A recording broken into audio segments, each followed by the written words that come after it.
The Connections program initially was modeled after the Meet Me at MoMA program, which was developed in the first decade of the 21st century at the Museum of Modern Art in New York. Michael Tamor came on board as the director of the Tampa Museum of Art, and he was interested in bringing some programming to this museum that would be beneficial for people that he felt were underserved in the community.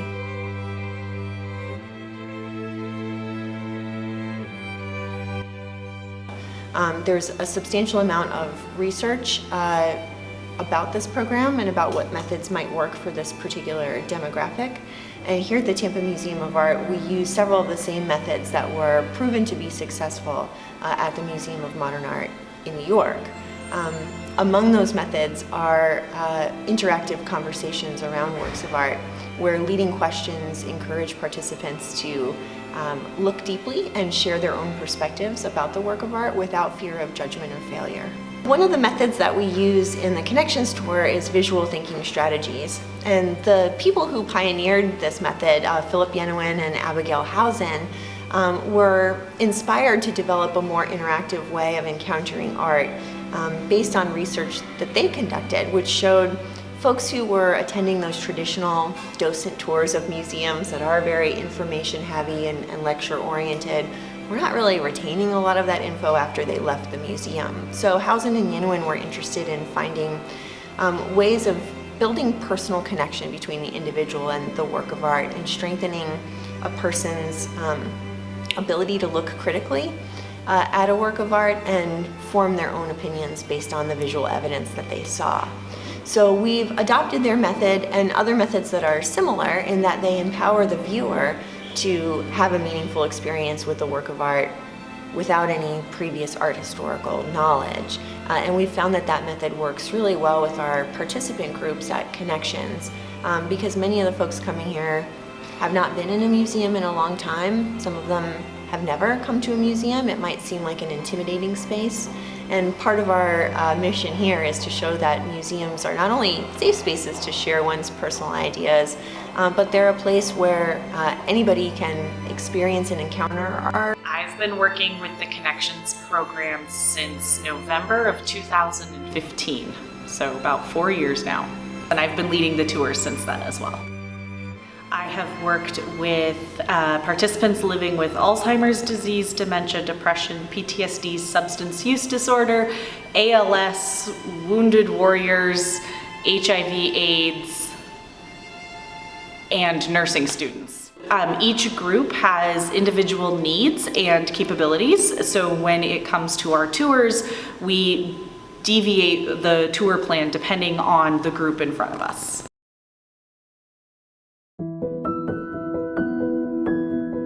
For a group with dementia, we would use more of a strict VTS style conversation where the group is seated and looking at one work of art.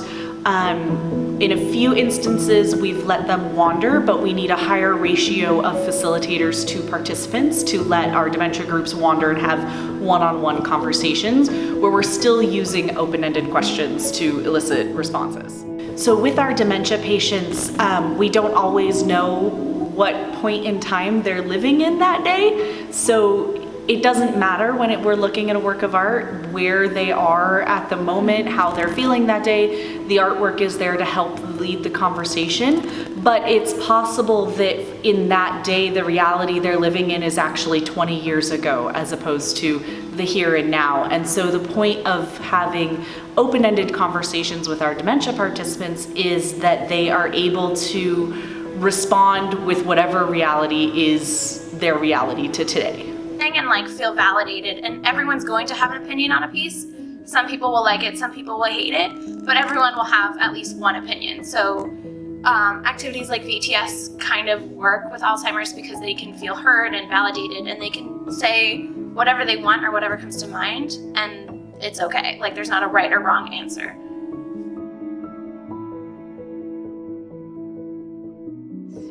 The feedback I've received from some of the caregivers is that the conversation extends beyond their time at the museum. And so when we've had loved ones join in the conversation, they've mentioned that the drive home, the conversation continued, and that their partner who is living with the disease was able to have coherent conversations about the artwork, or instances where there have been significant mood changes. One gentleman was, towards the end of his life, he was very combative at home. The relationship with his wife had changed very drastically from being husband and wife to patient and caregiver. But when they were at the museum, his mood improved. He was an artist, he was a sculptor, and being around the art, having conversations about the art, even though he was mostly nonverbal and couldn't participate, when he was at the museum, he talked, which was huge for his wife, because at home that wasn't the case. Similarly, I've had dementia patients. I had one woman who was very agitated when they arrived at the museum. As we were going up the elevator, it was, I don't know why I'm here. I need to be back at the zoo. I don't know why I'm here. They keep making me stay here. And within about 5 minutes of conversations in the gallery, she forgot that she had slipped into a different reality where she was expected to be back at work. Despite the fact that she is retired and living in a residential facility, the conversation redirected her thought process and put her in the here and now, where she could focus on the artwork and have those conversations. Being able to have the creativity, to look at art, it's interesting to see what they all have to say, their perception. The beauty is in the eye of the beholder. So hearing some of them, even ones that are really nonverbal and really can't communicate, to see their expressions, to see the joy to be part of a group program.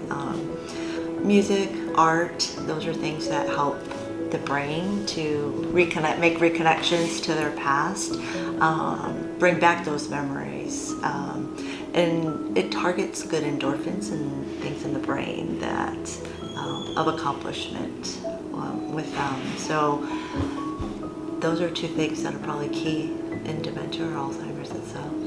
One of the issues that people with Alzheimer's and their caregivers face is social isolation. And that actually has been shown to hasten some of the negative side effects of the disease. For example, reducing more quickly people's ability to verbally communicate the more socially isolated they are.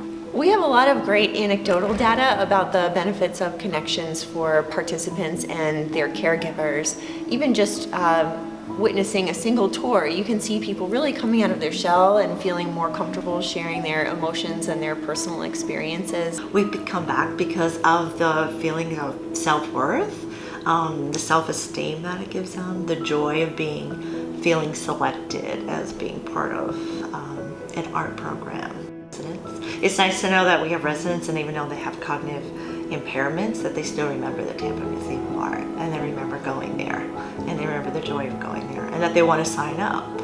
You know, that thrills me that they remember that makes that connections with them, hence connection. I love that.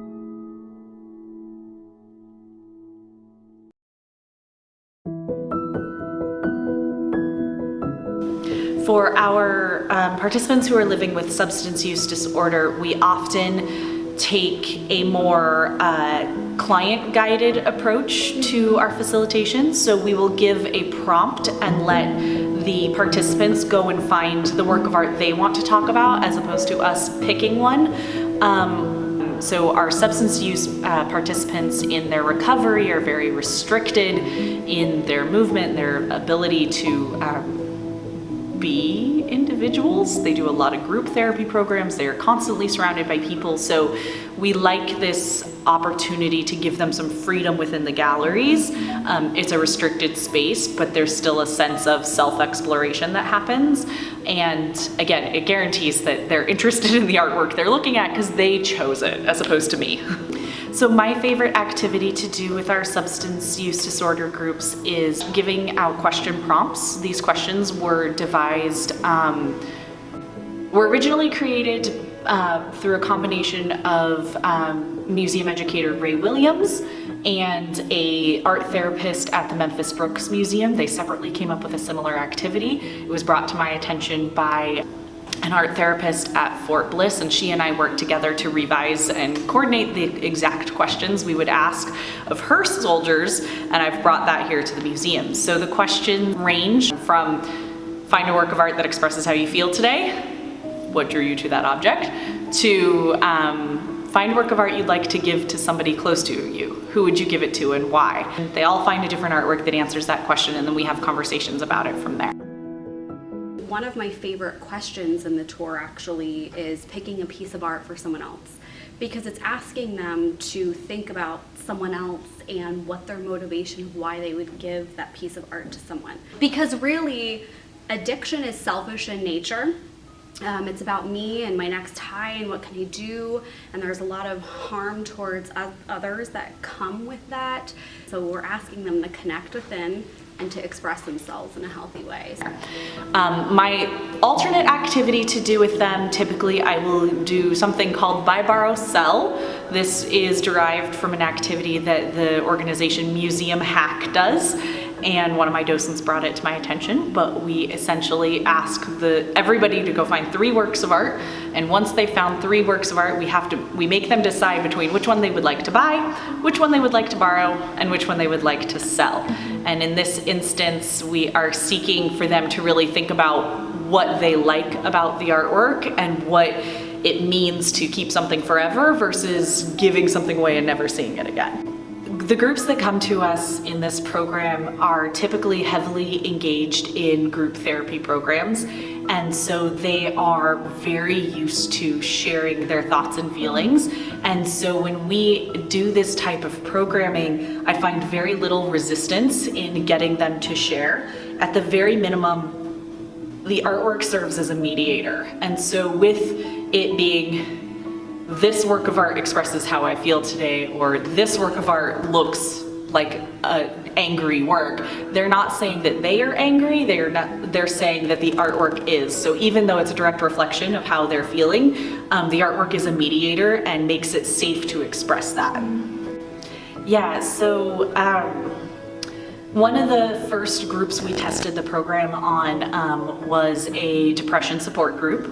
And when I sat down at the table with them during our socializing time, they were very downtrodden. The conversation focused on issues with medical insurance, which is never a happy topic. And when we finished the tour, I couldn't get any of them out of the galleries. They were super excited talking about the artwork. They'd forgotten the medical issues, the medical insurance issues, and it was all about the artwork. We do a lot of artistic stuff on site in the program too, because as you know, substances harm your brain. And so one of the biggest things that I love about any type of art is the creativity piece. We're tapping into that creative part of their brain and helping them heal. So for me, what I was looking for to gain as a clinician for these women in the program was to expose them to something that almost all of them have never done before. I think there's only one client so far that we've brought who has reported that she's ever been to a museum. So it's exposure to something that they haven't had the opportunity to be exposed to before. Also, one of my goals was hopefully something here inspired them to have a better life than what the path they were going down before coming into treatment. Oftentimes they are not sure how to express their emotions in a healthy way, and a lot of the use that they have done is because they're not able to cope with a lot of the negative emotions or uncomfortable emotions that are part of life. Part of what we want to do is empower them to know that they do deserve a good life without using, and that you can have fun sober, and that you can be respected by people, and you're not defined by your past and your use, that you're not defined by that. That's not who you are. And so them just being exposed, like I said, to something that they're not used to, I'm hoping, and I've seen it inspire and motivate them to know that there's more to life. And I think that sounds simple to people that have never struggled with substance use. Like, it's just an art museum. How does that benefit? It's very therapeutic. It's very therapeutic for them.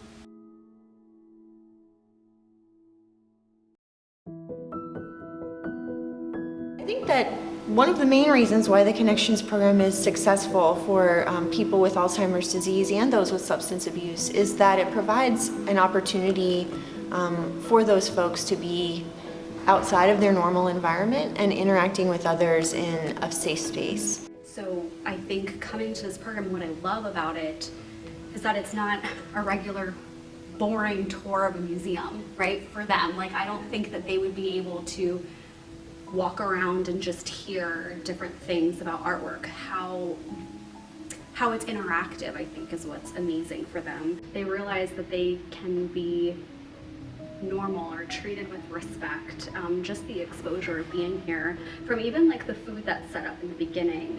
How they're welcomed at the front door, greeted, having a little social cocktail hour before that. So they're not just kind of rushed in and brought right to the art. The whole process helps to maintain that, just that feeling of being important again. Next time I came, we had a client, she was only 20 years old, had a very hard traumatic life, has known nothing but that trauma and kind of street life.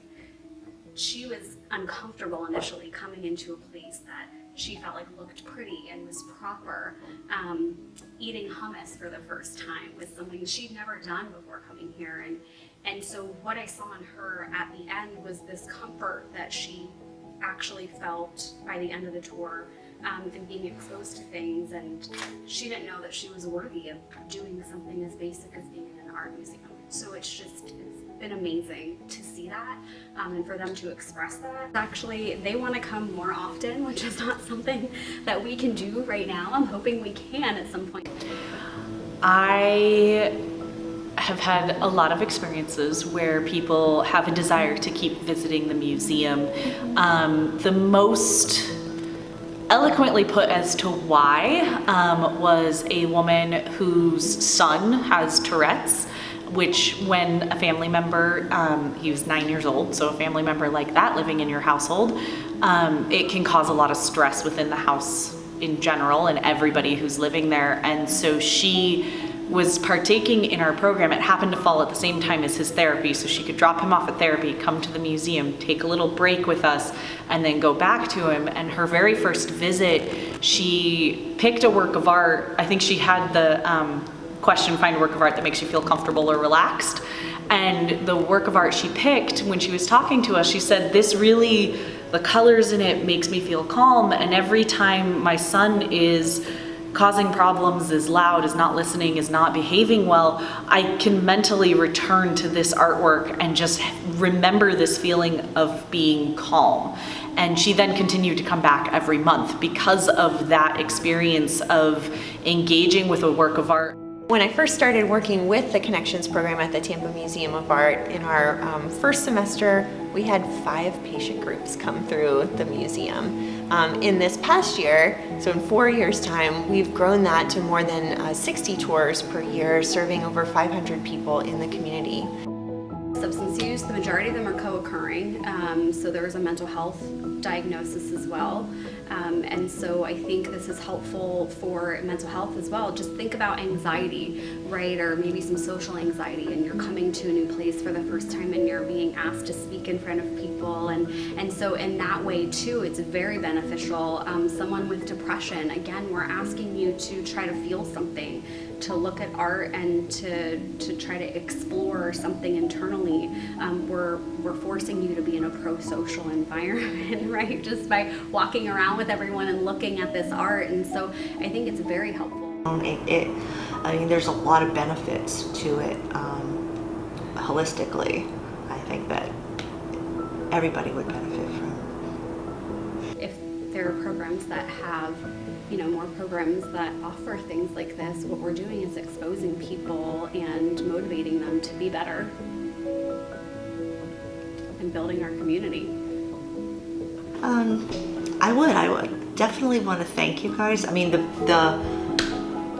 again, back to excitement, the way we're greeted every time we come, the enthusiasm of us coming and returning to the program. Every time we come, we feel like it's the first time we've been there.